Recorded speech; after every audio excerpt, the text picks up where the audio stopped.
What's up, YouTube? Welcome back. Straight Wall Hunting Cartridge Series continued. Today we're back with 4570. We're back with pretty much the old school classic-ish type of Winchester ammunition that they make for it. 4570 Govt 300 grain jacketed hollow point. Nothing special, but definitely not anything weak or anything to laugh at. This semi-jacketed hollow point is traveling out of the muzzle at 1880 feet per second advertised. Once we get to 100 yards, which is where we're intending to shoot into gel at, is 1650. 200 yards is 1425 and 300 yards is 1235. If somehow you could lob this thing out to 400 yards, you'd be at 1105. But you would be dealing with a 96-inch drop, so I think that's a little screwy. For me personally, I'm only concerned with about 150, 130 yards and in. I know this is not super powerful 4570, but we got to start somewhere. We're going to be using our CVA Scout V2 single shot rifle. It has this twist rate, it is this long, and it has a pretty cool muzzle device attached to it. SIG Buckmaster 3-12 by 44mm scope, and SIG Buckmaster rings. Definitely a budget-friendly setup right here. We're going to hit the gel at 100 yards and see what happens all the way down range. We're going to move things back up here to about 25 feet and hit the gel again and see what happens up close. We will have a drastic difference in bullet performance in the gel and what it looks like afterwards. That's what we've seen with these hunting cartridges, the straight wall hunting cartridges. That velocity drop all the way out there, it starts to become apparent pretty quick. However, things compensate. We usually see more penetration at distance, less penetration up close, but the more violence up close because of the expansion. Let's see if this follows the same track as what we've been doing. For anybody that wants more information on the Straight Wall Hunting Cartridge series, or these rifles or ammunition specifically, check out our playlist. We have plenty of videos up already, and we go into more detail. We're going to start rocking and rolling through these ammunition, so we don't have a whole bunch of time to talk. We got to do shooting. Downrange, we have two 10% Clear Ballistics Gel blocks, both 20 inches for a total of 40 inches of gel block. I don't think we'll go through 40 inches, but it's always good to have a backup. We'll try to run it through a couple different chronographs and see what happens. Testing explain, let's smack some gel. All right, I just took a couple confirmation of 0 shots and it sucks for some reason, but our last velocity was 1866, so we have that just in case we don't capture the next one. Now I'm actually gonna go for this gel block.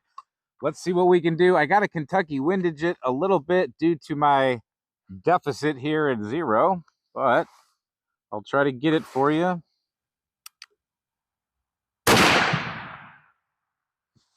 Well, it looks like a good hit where I wanted to. I hope it stayed in the block. We have 1896.9.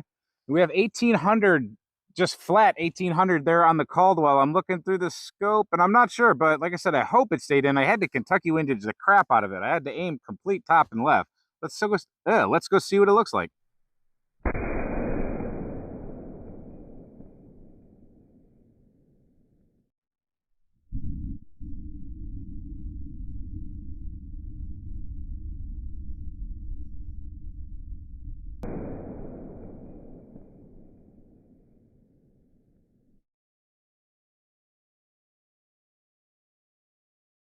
All right, it appears we have a pretty good hit. That's a 20-inch block, remember that. And then we go into the second block, so we'll definitely get it measured out. But looking at it from a little bit of a distance, pretty cool. Kentucky windage worked. It stayed where it needed to. And it left us room, as you can see, plenty of room. There's the entrance. I think we see a little bit of a pencil effect from the lead.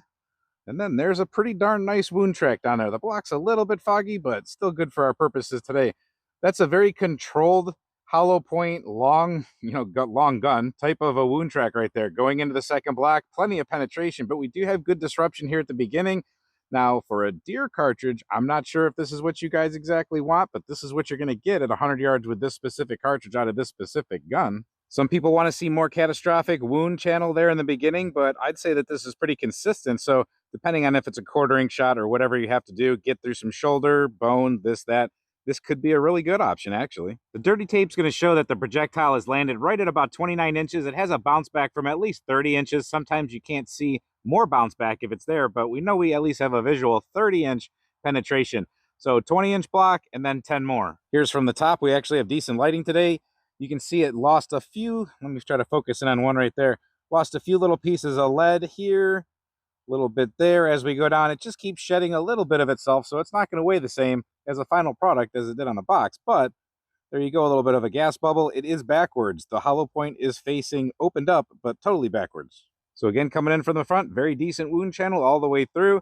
Going down, gently tapers down until it gets to the very end of its wound track right there with the piercing type of a wound channel. I'd say that's actually very good, and it flew completely straight. That's another good thing. It did not deviate. So we're roughly 25 feet off that block, so that's just where it ends up being for our testing.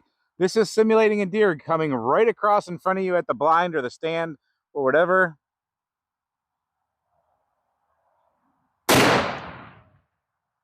Well, we hit it, that's for sure. I hope we got in a good spot. We have 1874.4 and 1867.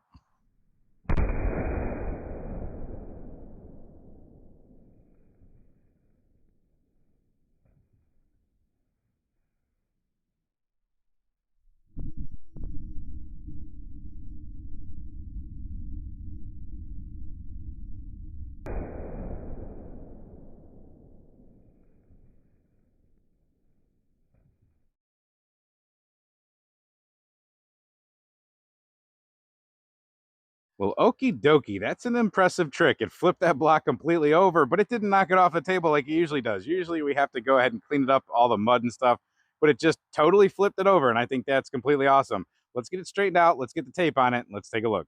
All right, all straightened out. That's what we have. We have good shot placement, but not perfect shot placement for seeing the differences.